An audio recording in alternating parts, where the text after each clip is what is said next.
question you often get when you say this bizarre migration policy that Sweden is pursuing, and to a certain extent other countries, is unsustainable, immoral, anti-democratic, illogical, and so on, but if you were a poor African, wouldn't you want to migrate to Europe?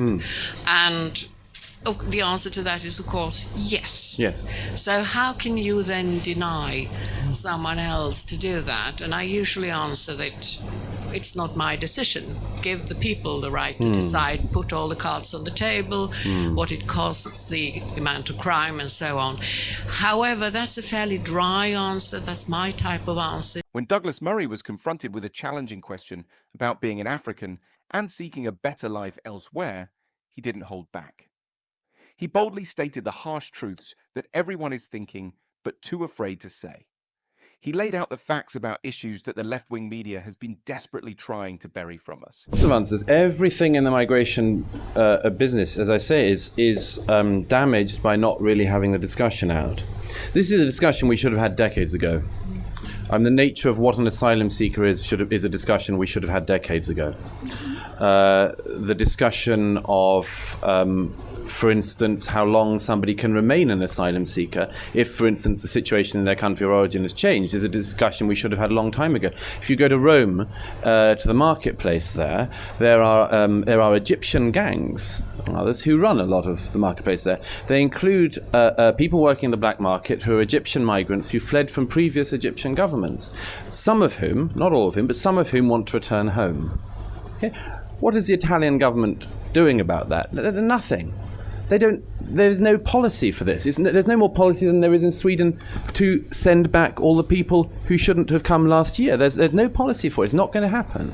There is no political will for it. But these are discussions, as I say, we should have had decades ago. Douglas is absolutely right. It is absolutely evident that the migration crisis in Europe has been mishandled for far too long. We should have had these crucial discussions decades ago. The lack of clear policies and the failure to enforce existing laws have only made the problem worse. Asylum seekers should be given refuge only until their home countries are safe again. Allowing them to stay indefinitely undermines the integrity of the asylum system. Also, Douglas rightly points out the unchecked presence of illegal migrants, like those running black markets in Rome, is a testament to the failure of our governments to protect their citizens and uphold our heritage and values. It's high time we address these issues with the seriousness they deserve. If, as everyone agreed, multiculturalism wasn't working in 2010 when immigration was at a comparative low point, why should it work when immigration is at an absolute historic high? It makes no sense. Douglas's perspective is spot on. The failure of multiculturalism in 2010, when immigration levels were relatively low, is a clear indication that it cannot succeed now, with immigration at an all-time high. Day in, day out, migrants keep flooding our cities with their culture, and the influx of diverse cultures has only served to dilute the core values and principles that have historically shaped our societies. This has led to a breakdown in social cohesion and a disintegration of our cultural values and heritage.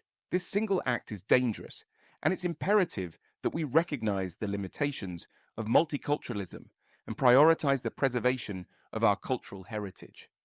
Only by doing so can we ensure a stable and morally grounded society for future generations. As for, as it were, the moral question underneath this, I think there is a profound question here which I'm not going to be able to answer, but I can give a couple of pointers on. It's the same question as the one which is, in my view, haunting Europe, which is the question of the Jews. The question of the Jews in the Second World War. You see this all around the migration crisis. There was a very haunting example the other day in La Stampa, one of the Italian papers, talking about the route now that the Austrian-Italian border and the French-Italian borders are very, very closed. There is an increasing flow of people walking through the mountain passes in over to Switzerland from North Italy. La Stampa had it was just an average day's news, but had a quote from a local who mentioned that this was a route which, in the winter it's very dangerous, but in the summer it's passable. And just this local just mentions that's the route the Jews used in the war. Everything is infused in our very old and very guilt-ridden continent, everything is infused with these echoes, and we worry about it, and we're right to worry about it. We're right to worry about whether or not these migrants are the same as the migrants in the Second World War. Douglas raises a crucial moral question that resonates deeply with Europe's historical and social connections.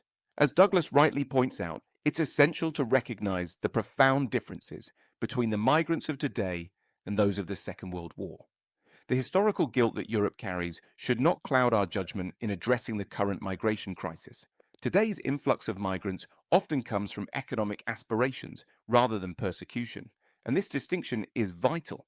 By allowing unchecked migration, we risk losing our societal values and connection. The flashbacks from the past should serve as a reminder to protect our heritage and ensure that our moral compass remains aligned with the principles that have shaped our continent. It is our duty to prioritize the well-being and stability of our own nations, while offering help in ways that do not compromise our core values. There are all sorts of other parts of that discussion we need to have. For instance, how many of the Jews fleeing Nazi Germany, for instance, arrived in a safe country and then said, I don't find the system here so useful, I'll walk to another. Yeah. How many of those fleeing persecution before and during the Second World War were picky about it? I mean, it's a terrible thing to say, but I mean, this is a different type of movement. Douglas's perspective highlights a critical distinction that we all must acknowledge from. The migrants of today, unlike the Jews fleeing Nazi persecution, often exhibit a level of selectiveness in their destinations, seeking not just safety, but economic power. This difference highlights a dangerous shift in the nature of migration today. From a moral standpoint, it is crucial to recognize that the historical context of World War II involved individuals escaping imminent death and persecution, whereas many of today's migrants are driven by economic motives. As Douglas rightly says, this distinction is important as it impacts the social and cultural fabric of host nations. Allowing unchecked migration without discerning the underlying motives can lead to the disintegration of our values and societal stability. Therefore, it is imperative to adopt a more stringent and discerning approach to migration policies to preserve our cultural heritage.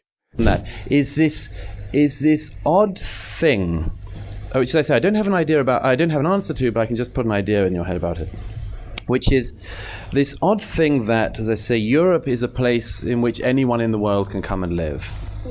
I think we need to think about this and discuss this very widely and very profoundly, because otherwise, as I say, this is going to lead to all sorts of problems in the years ahead. It seems to me absolutely legitimate that the peoples of Europe should be able to have a place they call home, and that place should not be taken away from them, because after all, we don't have another choice.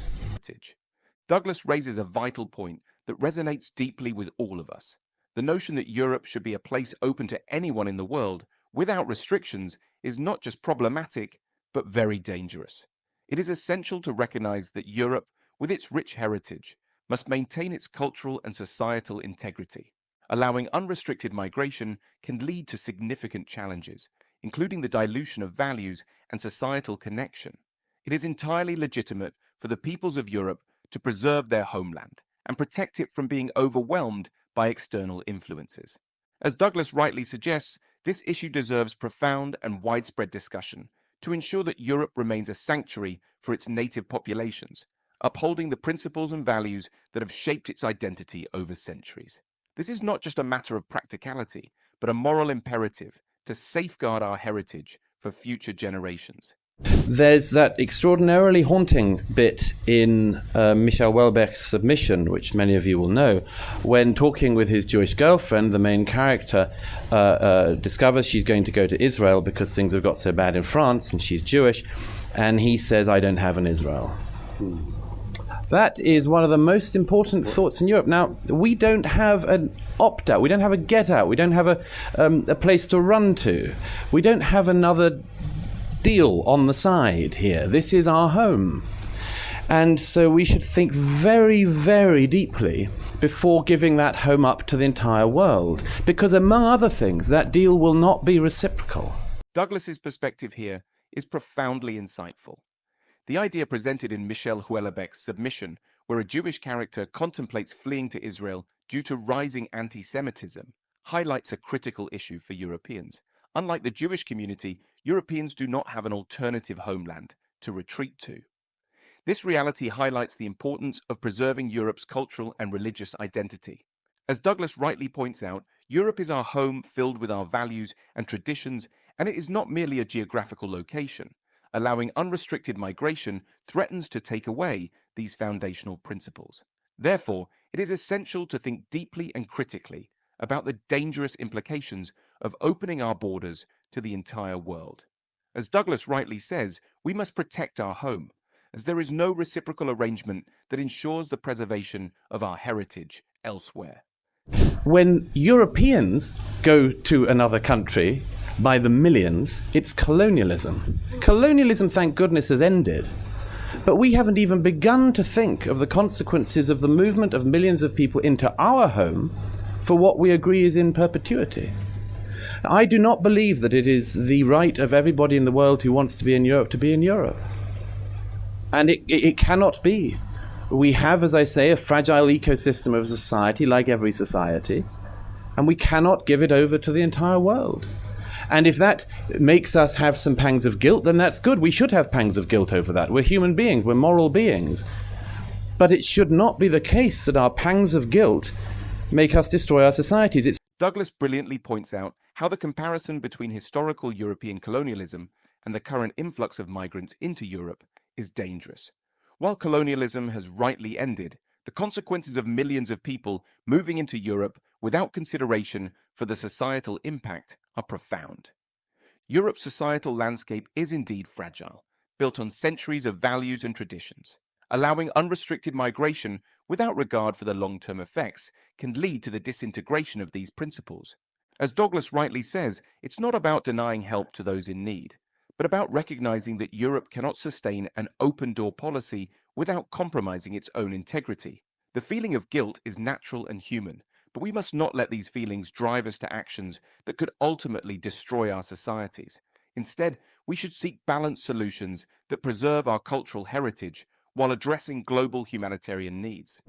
Small c conservative, that Edmund Burke was right in that central point of his philosophy, that a culture, a society is not simply about us here now, that it is a deal between the dead, the living, and those yet to be born, and that you cannot break that pact, and that what you have inherited you do not have the right to give away, any more than you have the right to destroy future generations of your own family or future generations yet unborn. It is a very central pact to civilization, that deal between the dead, the living, and the yet to be born. It is a central pact of civilization.